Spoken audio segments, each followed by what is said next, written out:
नमस्कार मित्रों, आपके अपने YouTube चैनल में आपका स्वागत है।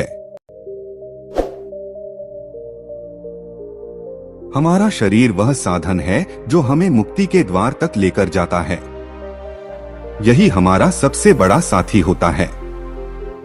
एक स्वस्थ शरीर आपके लिए एक वरदान हो सकता है, लेकिन एक बीमारियों से ग्रस्त शरीर आपके लिए एक शाप होता है।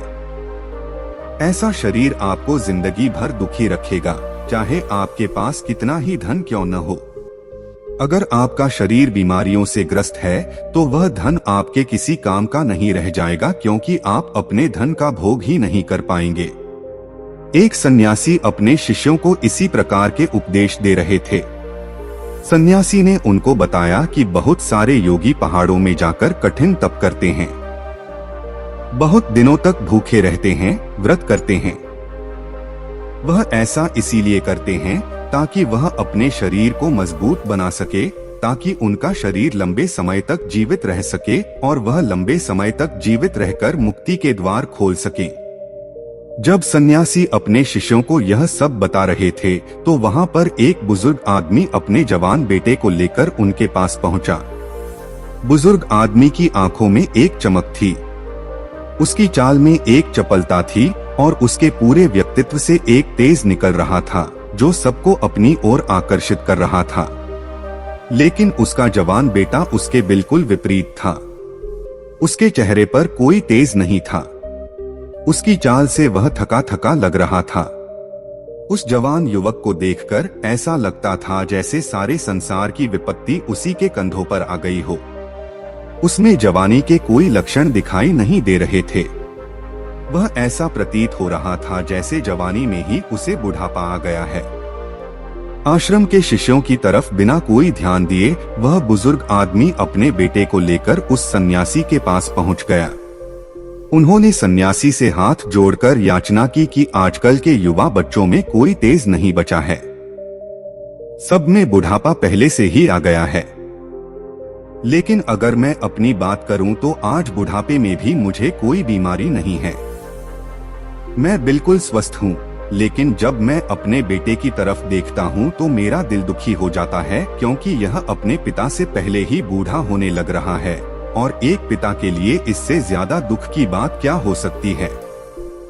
उन्होंने सन्यासी से प्रार्थना की कि आप आयुर्वेद के ज्ञाता हैं, आप इतने बड़े सन्यासी हैं, आपके पास तो बहुत सारे तरीके होंगे जिससे मेरे बेटे को बुढ़ापा आने पर भी बीमारी न पकड़े। अगर आपके पास ऐसी कोई औषधि है तो आप उसे देने की कृपा करें, जिससे मैं चिंता मुक्त होकर अपना जीवन जी सकूं। सन्यासी ने उस बुजुर्ग आदमी के युवा बेटे की तरफ देखते हुए कहा कि औषधि तो बीमार आदमी को दी जाती है, लेकिन इस युवक को देखकर ऐसा लगता है कि इसे कोई बीमारी नहीं है, बल्कि इसके खानपान, इसके रहन सहन और इसकी दिनचर्या में थोड़ा बदलाव करने से इसका पूरा जीवन बदल सकता है।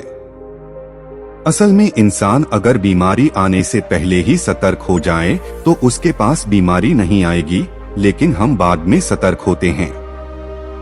जब बीमारियां हमारे शरीर में प्रवेश कर चुकी होती हैं और उसके बाद औषधियों के इलाज के अलावा और कोई तरीका हमारे पास नहीं बचता।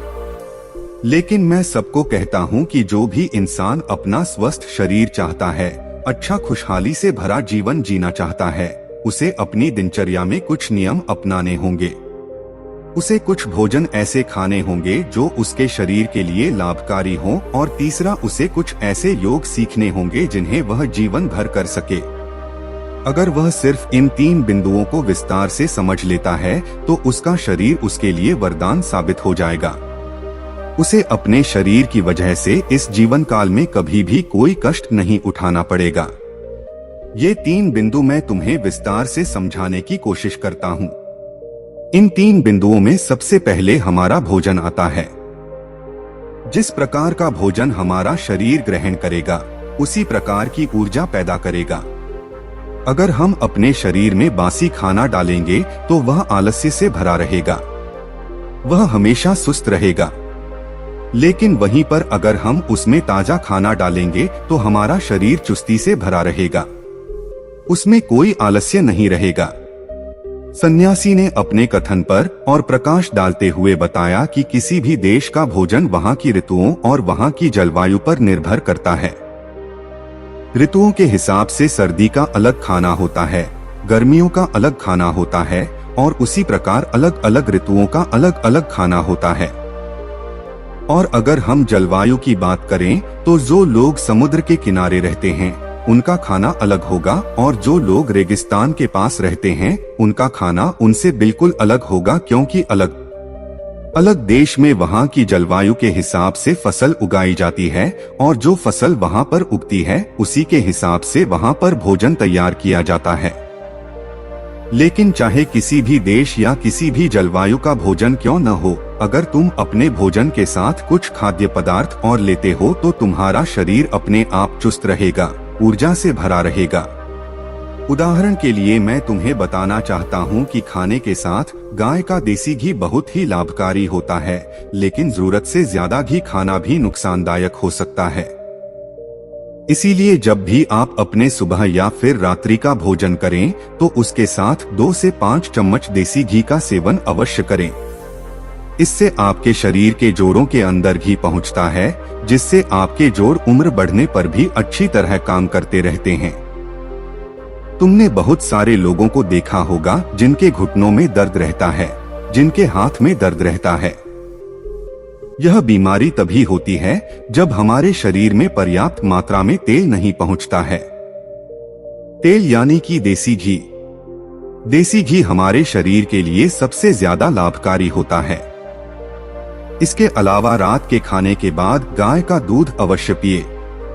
गाय का दूध भैंस के दूध से ज्यादा बेहतर होता है, क्योंकि गाय के दूध से हमारा दिमाग तेजी से काम करता है, उसकी कार्य करने की क्षमता बढ़ती है, शरीर में चुस्ती बढ़ती है।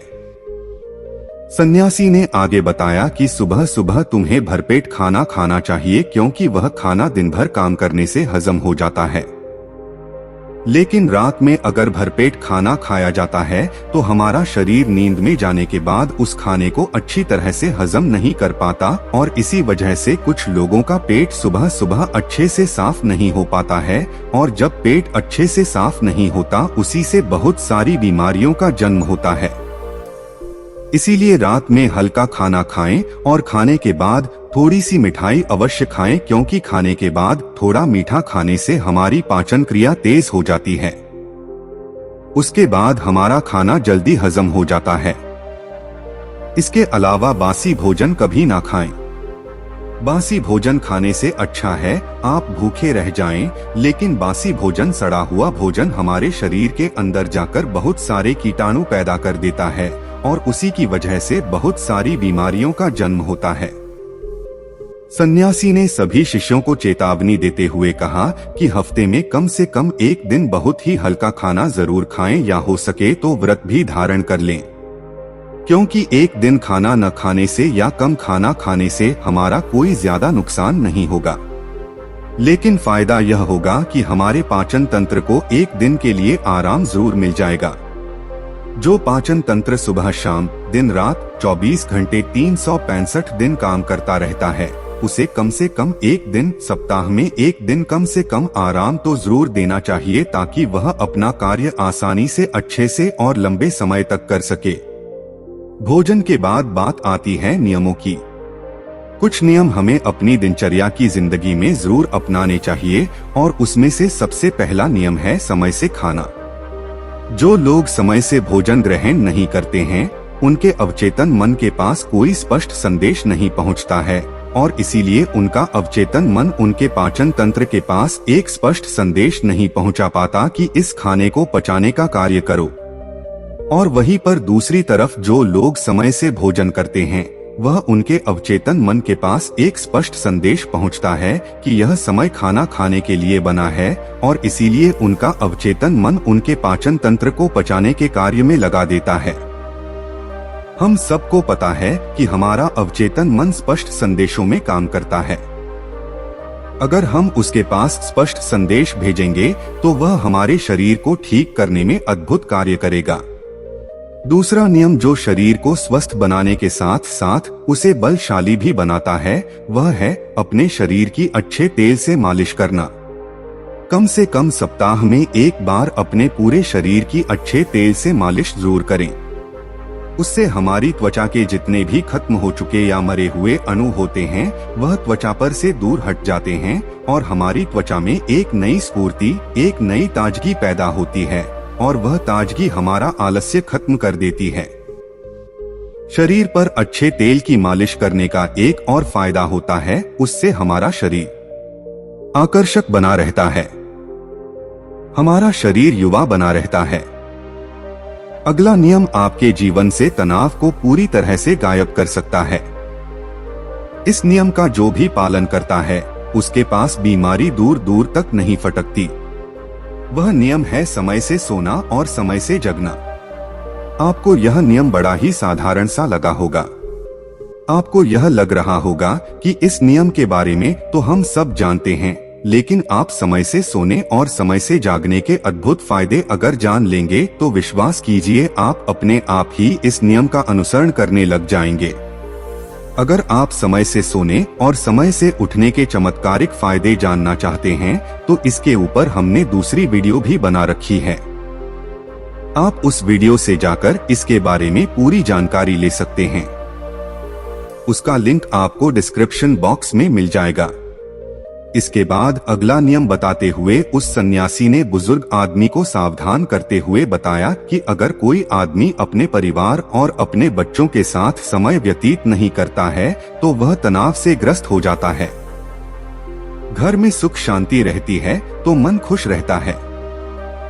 सभी परिवार के लोग भी खुश रहते हैं और इसीलिए परिवार के पास कोई भी नकारात्मक ऊर्जा पास में नहीं आती और उसके बाद आपका परिवार, आपके बच्चे और आप तंदुरुस्ती भरा जीवन जी सकते हैं। कुछ लोग काम ज्यादा होने की वजह से अपने परिवार, अपने बच्चों के साथ ज्यादा समय नहीं बिता पाते। ऐसे लोग अगर रोज समय अपने परिवार को नहीं दे सकते तो कम से कम कुछ दिन, कुछ महीनों के लिए उन्हें कहीं घुमाने के लिए जरूर लेकर जाएं। आप अपने परिवार के साथ जितना वक्त बिताएंगे उतनी ही नजदीकियां आपके परिवार के साथ आपकी बनेंगी और उसके बाद आपके मन से तनाव गायब हो जाएगा। इसके बाद सन्यासी ने बताया कि यह तो तुम सब जानते हो कि व्यायाम करना हमारे शरीर के लिए कितना लाभकारी होता है। हर एक इंसान को व्यायाम करना चाहिए और समय से व्यायाम करना चाहिए, लेकिन कुछ लोग व्यायाम करने का गलत अर्थ निकाल लेते हैं। व्यायाम उतना ही करो जिससे तुम्हारे शरीर को पीड़ा ना पहुंचे। कुछ लोग व्यायाम ज्यादा करने के लिए अपने शरीर को पीड़ा पहुंचाते रहते हैं, लेकिन व्यायाम सिर्फ उतना ही होना चाहिए जितना आप सहन कर सकते हैं। अपनी सीमाओं के परे जाना, अपने शरीर को पीड़ा पहुंचाना आपको थका देगा और थकने के बाद आपके अंदर आलस से भर जाएगा और उसके बाद आपका कोई काम करने का मन नहीं करेगा। इसलिए अपने आप को इतना मत थकाओ कि आप अपना काम भी ना कर पाओ। और व्यायाम करने के साथ साथ एक नियम और अपनाना चाहिए और वह नियम है ध्यान का नियम। ध्यान करने से हमारा दिमाग और हमारा मन एकाग्र होना सीखता है। वह विचारों से मुक्त हो जाता है और जब दिमाग और हमारा मन विचारों से मुक्त हो जाता है तो शरीर से तनाव चला जाता है, क्योंकि विचार ही तनाव का असली कारण होते हैं। जो लोग समझदार हैं वह जानते हैं कि विचार ही हमें दुख पहुंचाते हैं और विचार ही हमारे तनाव का असली कारण होते हैं। इसीलिए लोग शून्यता में जाने का ध्यान करते हैं। लेकिन अगर आप भी रोज ध्यान करते हैं तो इससे आप विचार रहित तो होंगे ही साथ आपके चेहरे का तेज बढ़ेगा और आपकी इंद्रियां यानी कि आँख, नाक, कान, त्वचा और आपका मस्तिष्क अच्छी तरह से कार्य कर पाएंगे। भोजन और नियम के बारे में विस्तार से बताने के बाद सन्यासी ने योग का रहस्य खोलना शुरू किया। उन्होंने सभी को बताया कि कुछ लोग ऐसे होते हैं जो हम अपना काम करते करते अभ्यास कर सकते हैं और उनका अभ्यास करने से हमें चमत्कारिक फायदे मिलते हैं। एक योग जो सबसे ज्यादा लाभकारी होता है और जिसे करने के लिए अलग से समय नहीं निकालना पड़ता। आप कोई भी काम करते हुए उस योग को कर सकते हैं और वह योग है गहरी सांस लेना। जब भी आप सांस लेते हो तो अपनी नाभि से सांस लेने की कोशिश करें। सिर्फ छाती में सांस भरकर या अपने कंठ में सांस भरकर न छोड़ें। नाभि तक सांस को जाने दें और नाभि से ही सांस को आने दें। उसके बाद आप अपनी सांसों के साथ एक संबंध स्थापित कर लेंगे। जीवन का रहस्य ही सांसों में छुपा हुआ है और जितनी गहरी आपकी सांसें होंगी उतना ही गहरा आपका ध्यान होगा और यह योग हम कोई भी काम करते हुए कर सकते हैं। मान लीजिए कि तुम कोई भी काम कर रहे हो तो उसमें गहरी सांस लेने में तुम्हें कोई भी अड़चन नहीं होनी चाहिए। इसके बाद अगला योग समझाते हुए सन्यासी ने बताया कि जब भी तुम सोने के लिए जाते हो तो हमेशा याद रखना कि तुम योग निद्रा में जाकर नींद ले सको, क्योंकि योग निद्रा की नींद अगली सुबह तुम्हारे लिए ताजगी भरी लेकर आएगी। योग निद्रा किस तरह से की जाती है, उसकी प्रक्रिया क्या होती है, इसके बारे में हमने एक वीडियो पहले से बना रखी है। अगर आप उसे देखना चाहते हैं तो उसका लिंक डिस्क्रिप्शन बॉक्स में मिल जाएगा। आखिरी योग बताते हुए सन्यासी ने बताया कि एक योग जिसके लिए तुम्हें अपना थोड़ा सा समय देना होगा, लेकिन थोड़े से समय के बदले उसके फायदे बहुत लंबे होंगे। वह योग है अपनी इंद्रियों के लिए योग। तुम्हारी इंद्रियां जो होती हैं, वह जिंदगी भर तुम्हारा साथ निभाती हैं। तुम्हारी आंखें देखने का काम करती हैं। तुम्हारे कान सुनने का काम करते हैं। उसी प्रकार हर एक इंद्री अपना कार्य अलग अलग भिन्न भिन्न रूप में करती रहती है। लेकिन समय के साथ साथ जैसे जैसे इंसान की उम्र बढ़ती है, इन इंद्रियों की शक्ति कम होने लग जाती है। इसीलिए इंसान को ऐसे योग करते रहना चाहिए जिससे उनकी इंद्रियां कभी भी कमजोर न पड़े। उदाहरण के लिए आंखों की शक्ति बढ़ाने के लिए त्राटक ध्यान का प्रयोग किया जा सकता है और कानों की शक्ति बढ़ाने के लिए कानों से सुनने का अभ्यास किया जा सकता है। सिर्फ हमें अपनी अलग अलग इंद्रियों पर अलग अलग समय पर अपना ध्यान केंद्रित करना है। जैसे कि हम खाली बैठे हुए सिर्फ सुनने पर ध्यान लगा रहे हैं। हमारे कानों में हर प्रकार की ध्वनि प्रवेश कर रही है। हमारा पूरा ध्यान सिर्फ सुनने पर लगा हुआ है। इस ध्यान को सिर्फ कुछ पलों तक करने के बाद आपको खुद ही महसूस हो जाएगा कि वह इंद्री आपकी अच्छी तरह से काम करने लग गई है। इसीलिए यह भोजन नियम और आखिर में यह योग आपके जीवन को बदल सकते हैं। बुढ़ापे तक आपके पास कोई बीमारी नहीं आएगी। उसके बाद सन्यासी ने सभी को वहां से प्रस्थान करने के लिए कहा और खुद आयुर्वेद की औषधियां बनाने में लीन हो गए। तो दोस्तों, कैसी लगी यह कहानी आपको कमेंट सेक्शन में जरूर बताना और अच्छी लगी हो तो इस चैनल को सब्सक्राइब करके नोटिफिकेशन बेल को जरूर प्रेस कर देना।